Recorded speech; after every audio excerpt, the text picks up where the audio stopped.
It's not a mistake that you felt that pressure today. This is Pleiadian advice to prepare your nervous system for what's coming, and what you feel in your body is the first language of that preparation.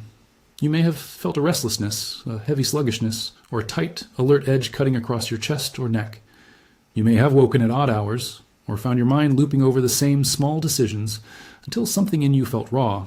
That sensation is not random, it is a signal. It may be a refining signal coming through a field of awareness some call Pleiadian. I say may and seems because this is interpretive guidance, not a lab report.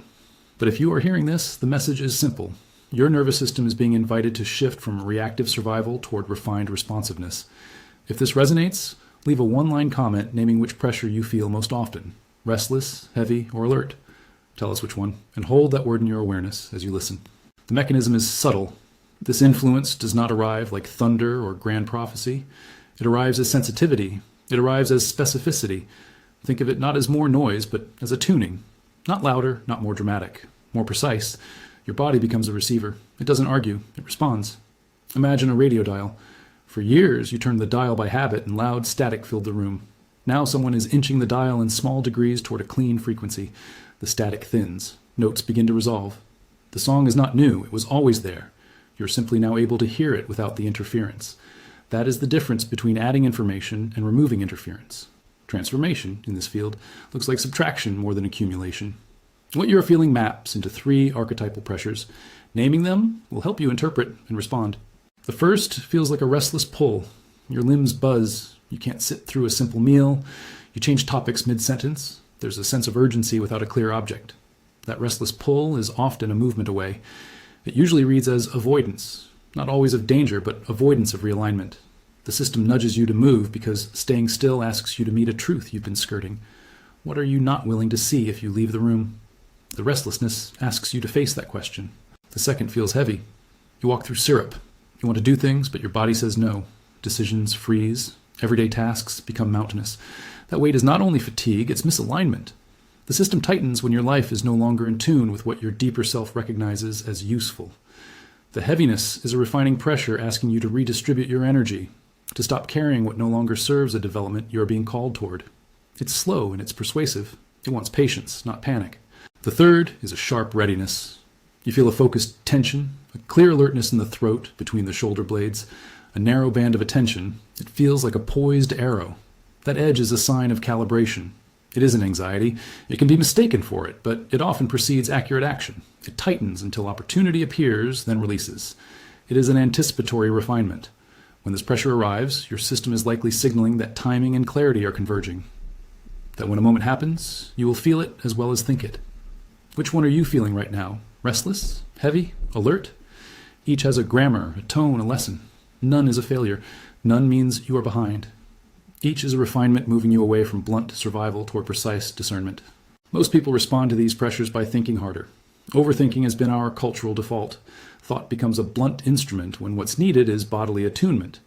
Overthinking is often compensation. It tries to manufacture safety when the nervous system is asking for recalibration. Notice that for a moment, your mind works to cover an unregulated body. It builds stories, rehearses outcomes, builds castles, and then tears them down. It loops because the nervous system is not convinced, and the loop feels productive because it looks like effort. But effort here compounds the interference. When the system is brittle, more cognitive work is interpreted as alarm, as another signal to which the system must respond. That creates a loop. The body signals. The mind responds with hyperanalysis. The body tightens. The mind analyzes further. The system escalates. Escalation mimics energy, but it rarely produces clarity. Clarity arrives when the system learns it can trust simple somatic truth. The body says yes or no before the mind writes the essay about why. When you give yourself permission to sense first, then reflect, the loop short-circuits. Instead of asking your mind to do the work of the nervous system, you let the nervous system return to its natural language, sensation, rhythm, micro-movement, and then allow thought to follow. This is why listening to pressure matters more than theorizing about it. A calibrated nervous system will notice the difference between a tense muscle meant for protection and a focused charge meant for action. Over time, that noticing becomes a habit. You begin to move from reaction to response. You begin to act with the accuracy of someone who knows which arrows to release and which to let fall away. The process of change has a clear architecture, even if it feels messy in the moment. First comes interference dissolving. Old coping strategies, the ones that worked when life was narrower, loosen their grip. You might notice you stop reaching for numbing activities, or you find you no longer need to rehearse future conversations to feel steady. Those old habits were not failed virtues, they were solutions that once protected you. When they fade, it is not a defect, it is a clearing. Second, re-regulation occurs. The nervous system experiments with steadiness. You will have days of quiet and days where the signal surfaces strongly. That is normal. Regulation is not a straight climb. It's iterative. It progresses by micro-adjustments, a breath held less tightly, a spine that recenters, a sleep cycle that contracts an edge. The brain and body learn to negotiate again, and with each negotiation, the thresholds for alarm reduce. Third, accuracy emerges. As the system steadies, perception refines. You stop reacting to everything and instead respond to what matters. Timing improves. Decisions become lighter because they no longer drag your whole system into crisis. You may find that actions that once felt weighty now feel clean and inevitable. That is the sign that refinement is working. Acceptance is the hinge between these phases, but be careful with the word. Acceptance here does not mean approval. Acceptance is not turning into a passive resignation. Acceptance is a permission to name what is present without immediately trying to change it. Say to yourself, I accept that I feel this. Acceptance is an act of lowering the volume of resistance so that the signal can pass. When you accept, the nervous system loses a bit of its reason to scream. Imagine a river with debris. The current tries to clear itself, but rocks and branches catch and make turbulence. Acceptance is not hauling the entire riverbank away. It is noticing the branch, placing a hand on the water, and letting the current move it slowly. It doesn't approve the blockage, but it facilitates release. When you habitually resist a sensation, the body stiffens. When you accept the sensation, the body often finds a path through it. A practical orientation, without medical prescription, that aligns with this teaching is simple. Pause and sense. Pause enough that you can name whether the pressure you feel is pull, weight, or edge. Use short labeling. Restless, heavy, alert. Do this as if you were a scientist of one. Curious, low emotion, observational. Name the sensation in a single word and then allow yourself 3 deep breaths where your breathing is gentle and unhurried. That is not a trick to fix everything. It is a way to create a small platform of presence from which a wiser response can come. Next, notice movement. Movement does not mean action. Movement means micro-adjustment. Shift your shoulders, change your posture. Let your jaw unclench. Walk a few steps if it helps. See if the sensation changes. The body communicates through motion. Sometimes, a tiny motion recalibrates the system more than a long mental rehearsal. The task is to privilege sensing and micro-movement over narrative. If you're dealing with clinical anxiety or severe symptoms, please seek professional care. These suggestions are supportive practices, not a substitute for medical or psychiatric treatment. There's no shame in seeking help. Integration often happens in partnership with trained professionals. Expect coping mechanisms to fall away in waves. Old gratifications will seem less necessary. That can be disorienting. You might find yourself apologizing for not being the same as you were yesterday. Know this. Change does not mean you are losing yourself. It means you are shedding the adaptations that were useful in narrower conditions. When the nervous system becomes less reactive, life begins to ask different things of you. You will be invited into decision-making that is not frantic, but is instead precise. A key practical reframe is to treat your body as oracle, not adversary. The mind likes to interpret and to correct. The body prefers to show and to adjust. Learn their languages. When the body speaks first, let the mind translate later. This reverses our usual hierarchy. It is not denial of reasoning. It is a reordering. Sensing, then thinking, rather than thinking, then sensing. You will also notice yourself saying fewer what-ifs. Over time, the mind will stop building entire tomorrows as if rehearsal were preparation. That does not mean you stop planning. It means planning becomes leaner, guided by a calmer inner register. Decisions that once took weeks will resolve with a clarity that feels clean and right. There will be resistance. That is part of the terrain. Some resistance will feel like fear. Some will be the fear of loss. The nervous system equates change with risk because historically, unfamiliar states were dangerous. When your system is asked to trust a new, more responsive mode, it will test you. It will produce symptoms that look like relapse. Don't be surprised. Expect test runs. The tests are not evidence that you are failing. They are evidence that the system is rehearsing new possibilities. Remember, this is not about becoming perfect at sensing. It is about increasing your tolerance for feeling without needing to immediately alter the feeling. Tolerance trains the nervous system that sensations can be survived, that they can be informative rather than catastrophic. With time, your capacity will widen. Signals that once triggered flight or freeze will instead be met with curiosity and calibrated action. You may ask, what does prepared actually mean here? Preparation is not building a bunker or sweeping every risk from your path.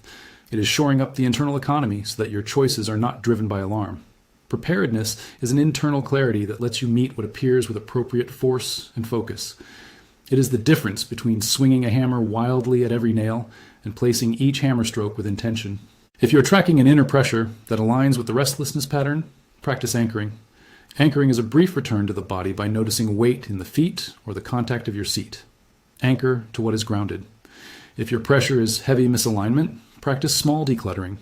Remove one commitment that drains you or decline one conversation that depletes. If your pressure is sharp readiness, practice short, decisive acts. Respond to an email you've delayed, make a focused call, or simply set a timer and do one concentrated 20-minute task. These are not universal prescriptions, only invitations. Anchor, declutter, act. Trust is reciprocal. When you trust that your body can signal you correctly, the body, in turn, quiets. When you second-guess every sensation, the body ups the volume. Trusting is not blind faith. It is an experiment you run with small stakes. See what changes when you accept a sensation, name it, and then allow yourself to respond from that place. Notice how the volume changes. There is also a communal dimension to this refinement. Many of you listening are shifting at once. You may feel synchronized moments of heightened sensitivity when many systems move in parallel. That can increase the intensity of signals. If many systems are tuning, the field's precision increases, and so does the pressure to refine. This does not mean something catastrophic is approaching. It means a collective refinement is rolling through human systems, and your nervous system is being calibrated in dialogue with that larger movement. Hold compassion for those who are slower to adjust. Not everyone receives the same signal at the same time. Timelines are indefinite. Some people will feel nothing at all. Some will feel intense shifts. Do not measure your worth by speed. Movement is not a race. If you find yourself comparing, return to sensation and name the pressure again and again. Your timeline is your own. When doubt seeps in, and it will, use a simple test. Does acting from this sensation produce alignment or exhaustion? If an action born from somatic clarity feels like an opening and returns energy, you know you're moving with the refining field. If it drains you, it is likely a habitual response dressed as initiative. Adjust accordingly. The Pleiadian element in this message is a way of naming a subtle, refined field of awareness that seems to interact with human systems. Call it archetype, call it field, call it intuition given an origin story. The point is not where it comes from, but how you receive it. Frame it as guidance, not command. You may be receiving, you may not. That uncertainty is part of the invitation to refine your internal instruments. Over time, you will notice the character of your choices changing. Decisions will become less about safety and more about accuracy. Relationships will clarify. Work that once felt obligatory may rearrange into tasks that feel luminous. This is not a guarantee of ease. It is a guarantee of increasing fidelity to what matters for you. The nervous system learns to conserve its responses for what is consequential. If you get lost, come back to the 3 words: sense, name, move. Sense what's happening in your body. Name it. Move in small ways. Repeat. That loop trains the nervous system more effectively than pages of analysis. You may wonder what what's coming actually entails. The specifics are indefinite. This message is not a schedule of external events. It is an orientation to an inner readiness. The coming is less about spectacle and more about subtle shifts that require a steadier instrument to navigate. Prepare your nervous system by refining your ability to be present. Preparation is a posture, not a prediction. Watch for signs that the refinement is working, decisions that land easily, a decrease in the need to explain yourself, an ability to tolerate discomfort without flinching into habitual escape, a sense of timing in your actions that was previously missing. Celebrate these small indicators. They are your evidence. You're not behind. You're not late. You're exactly where the process needs you to be. Even the moments of confusion are part of the curriculum. Treat them as chapters, not verdicts. If you would like to explore this further, follow for a short guided somatic practice that helps you recognize clarity in the body. I will offer gentle guidance for sensing, naming, and micro-moving, so you can practice this recalibration in small, repeatable ways. No promises, just a practice. If you are curious, subscribe or follow and return when you can. Finally, rest in this truth. The work is not to build a stronger armor against life. The work is to refine the instrument that senses life's edges. When your system is more accurate, your life becomes less noisy and more resonant. Trust the slow, patient movements of refinement. Trust the body's language. Trust that acceptance, not approval, is a power that loosens tight knots and allows what needs to pass to pass. You are being prepared. Receive this as a quiet encouragement. Keep noticing, keep naming, keep moving gently. The invitation is slow and precise. Your nervous system is learning to hear more clearly. That clarity will change the shape of your days.